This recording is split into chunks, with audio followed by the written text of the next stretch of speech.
Hello. Raghav, Raghav, Raghav, मुझे बचा ले यार, ये मुझे मार डालेगी। राघव, राघव, मुझे बचा ले यार।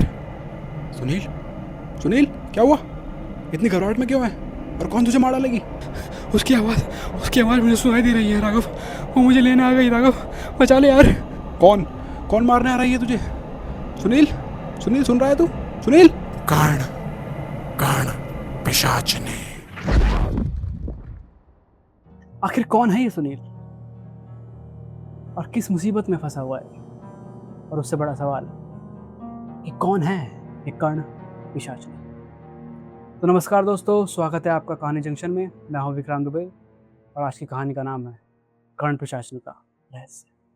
तो कहानी शुरू होती है नई दिल्ली रेलवे स्टेशन से, जहां राघव अपने दोस्त सुनील को रेलवे स्टेशन छोड़ने आया है। यार, गांव पहुंचते ही कॉल कर देना और ध्यान से जाना, रात का सफ़र है।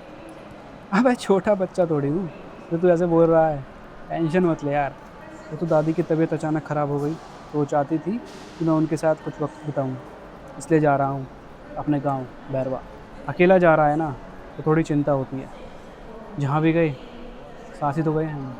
अरे यार, बस एक हफ्ते की बात है, फिर दिल्ली लौट आऊँगा। सुनील राघव को बाय करता है और ट्रेन में बैठ जाता है। सुनील का गांव दिल्ली से लगभग 12 घंटे दूर राजस्थान में था, जिसका नाम था बैरवा। सुनील आज लगभग 20 साल बाद अपने गांव जा रहा था। ट्रेन अपने समय के अनुसार अपने गंतव्य स्थान पर पहुंच चुकी थी, जहां सुनील अब उतर चुका था और अपने गांव की ओर रवाना हो चुका था। गांव पहुंचते ही उसकी बचपन की यादें ताज़ा हो गई।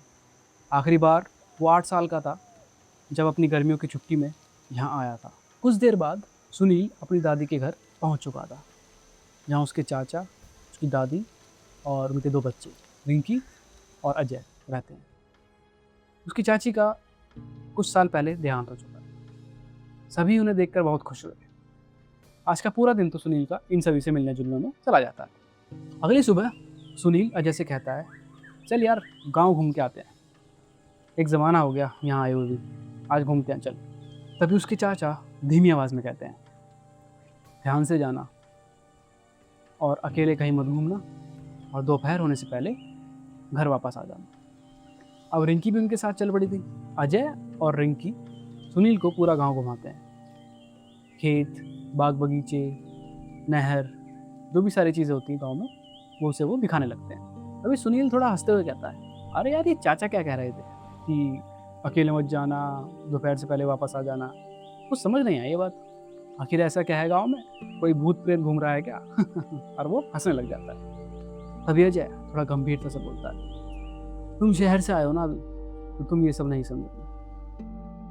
गांव के हालात अभी कुछ खराब है, इसलिए चाचा बोल रहे थे। फिर सुनील उनकी बातों को हल्के में लेते हुए कहता है, अरे ये सब छोड़ो यार, वो सूरज था यहाँ पे, उसके घर चलते हैं। बहुत दिन हो गए यार उससे मिले हुए। सूरज का नाम सुनते ही दोनों चौंक जाते हैं। रिंकी बोली, सूरज, वो प्रधान जी का लड़का? वो तो यहाँ नहीं रहते अब। सूरज नहीं है तो क्या हुआ, उसके घर जाके उसके मम्मी पापा से मिल लेंगे। आखिर इतने सालों बाद यहाँ पे आ रहा हूँ तो उनसे मिल के ही जाऊँगा, और देखते हैं क्या मुझे पहचान पाते हैं या नहीं। चलो चलते हैं।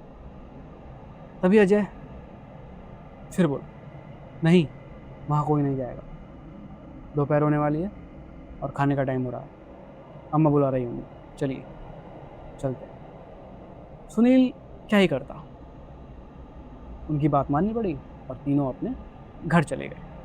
लेकिन अब सुनील अपने चाचा से सूरज के बारे में पूछता है, लेकिन उसके चाचा का भी सेम रिएक्शन, वो भी कुछ नहीं बताते।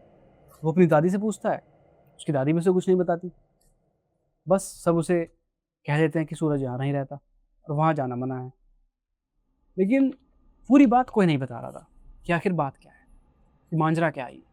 सुनील के मन में सूरज को लेकर और भी जिज्ञासा पैदा हो गई और उसका मन हुआ कि अब तो घर जाना ही है किसी भी तरह।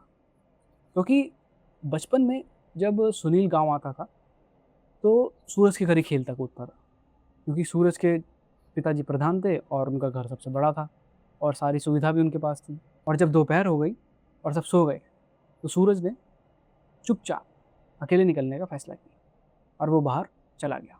सुनील सूरज का घर ढूंढते ढूंढते निकल गया।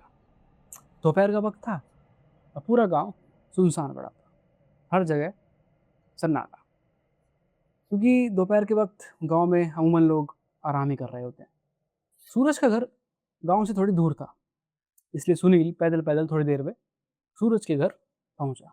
जैसे ही वह सूरज के घर पहुंचा, उसने देखा कि पूरा घर एकदम जर्जर हुआ पड़ा है, धूल मिट्टी हर जगह, जैसे सालों से उस घर पे कोई ना आया हो। घर कहें या फिर उसको एक हवेली भी कह सकते हैं, तो सब कुछ ऐसे वीरान पड़ा था। जंगल का गेट और दीवारों से झांकती दरार। सुनील ने फिर भी सोचा चलो एक बार ट्राई करता हूँ। सुनील आगे गया और दरवाज़ा खटखटाने लगा, लेकिन अमूमन वहाँ से कोई आवाज़ नहीं आने वाली। फिर भी सुनील ने दरवाजे पर दस्तक दी और सूरज के नाम से आवाज़ लगाई, सूरज सूरज, लेकिन वहाँ कोई नहीं था। उसने गेट के बगल से झांकने की कोशिश की, लेकिन तभी उसे एहसास हुआ कि कोई उसके पीछे खड़ा है और उसके कानों में कुछ फुसफुसा रहा है। वो थोड़ा चौंका कि आखिर ये क्या हुआ, कौन है मेरे पीछे। वह तुरंत चौंक कर पीछे मुड़ा, लेकिन उसके पीछे कोई नहीं था। तभी अचानक उस वीरान घर का दरवाज़ा खुल जाता है। अब सुनील फिर से चौंक जाता है कि ये अचानक कैसे खुल गया। अब वो सोच रहा था कि अंदर जाऊं या ना जाऊं, लेकिन फिर भी उसने फैसला किया अंदर जाने का। तभी पीछे से एक कर्कश भरी आवाज़ आई, किसे ढूंढ रहे हो बेटा। सुनील ने घबराकर पीछे देखा तो पीछे एक बूढ़ी औरत खड़ी थी। सुनील थोड़ा सकपकाया और फिर बोला, कुछ नहीं अम्मा, एक पुराने दोस्त से मिलने आया था, लेकिन मुझे लगता नहीं अब यहाँ कोई रहता है। बुढ़िया एक रहस्यमयी मुस्कान के साथ बोली, हाँ यहाँ अब कोई नहीं रहता। तुम नए आए हो क्या? हाँ कल ही आया हूँ अपनी दादी से मिलने। बुढ़िया फिर मुस्कुराई और बोली, अच्छा नाम क्या है बेटा तुम्हारा? सुनील कुछ कहने ही वाला था, इससे पहले उसका फ़ोन बज उठा। अजय का फ़ोन था। फ़ोन उठाते ही अजय घबराई हुई आवाज़ बोल रहा था, कहाँ है भाई, बताया था ना कहीं अकेले मत जाना, तू है कहाँ? सुनील बोला, अरे बेफिक्र रह, सूरज के घर आया था, तुम लोग तो कुछ बताते ही नहीं, तो सोचा खुद ही देख लूँ आखिर मांजरा क्या है। अजय और भी घबराई हुई आवाज़ में बोल रहा था, तो जितनी जल्दी हो सके वहाँ से वापस आ और किसी से कोई बात करने की ज़रूरत नहीं। तो सुन रहा है ना? फ़ोन की आवाज़ धीरे धीरे अब टूटने लगी थी। देख देख वहाँ किसी से बात मत करना, देख हेलो हेलो, कोई पूछे तो हेलो। आवाज़ अब कट चुकी थी, फ़ोन कट चुका था। तभी वही बुढ़िया उसके सामने आती है और फिर पूछती है, नाम क्या है तुम्हारा? मेरा नाम सुनील है। तभी उसका फ़ोन फिर आ जाता है। फ़ोन अजय का ही था। सुनील ने तुरंत फ़ोन उठाया और झल्लाते हुए बोला, अरे यार आ रहा हूँ, बार बार फ़ोन क्यों कर रहे हो? फ़ोन काटते ही उसने जैसे ही इधर उधर नज़र घुमाई, वो बूढ़ी औरत वहाँ से गायब हो चुकी। सुनील ने आवाज़ लगाई, अम्मा अम्मा, लेकिन वहाँ अब कोई नहीं था। वह उलझन और निराशा के मिले जुले भावों के साथ वापस लौट आया। घर पर सब उसका इंतज़ार कर रहे थे। उसके चाचा राकेश ने घबरा कर बोला, कोई मिला तो नहीं रास्ते में? किसी से बात तो नहीं की तूने? सुनील झुंझुलाकर बोला, अरे शांत हो जाइए सब, आखिर हुआ क्या है? मैं बस सूरज के घर गया था, लेकिन वहाँ कोई नहीं मिला, सब वीरान पड़ा है। इतना कहकर वह किसी और सवाल का जवाब दिए बिना अपने कमरे में चला जाता है। चाचा राकेश ने गंभीर होकर सबसे कहा, ध्यान रखो इसका। सुनील अपने कमरे में जाकर आराम कर रहा था। तभी उसे एक धीमी रहस्यमयी खुशबू के साथ किसी की आवाज़ सुनाई देती है, सुनील सुनील। उसके शरीर में झुरझुरी सी दौड़ गई और उसके कानों में तेज दर्द होने लगा। वह घबरा कर उठा और उसने अपने कानों को छुआ। ऐसा लग रहा था जैसे किसी ने नाखून से खरोंच दिए हो। पहली बार तो उसे लगा कि जैसे कोई चूहा वगैरह या फिर कोई छोटा जानवर उसके कान पर होकर चला गया, किसी ने पंजा मार दिया। उसने कान साफ किया, दवा लगाई और एक गोली खाकर आराम से सो गया। उसे याद आया कि जब से वह गांव आया है उसने राघव को तो कॉल किया ही नहीं। वह राघव को कॉल मिलाने ही वाला था कि तभी एक आवाज़ फिर उसके कानों में गूंजी, सुनील मेरे पास आओ। इस बार सुनील बहुत घबरा चुका था। आखिर ये हो क्या रहा है? वह दौड़कर अपनी दादी और बाकी परिवार वालों के पास पहुंचा और उसने ये सब कुछ उन्हें बताया।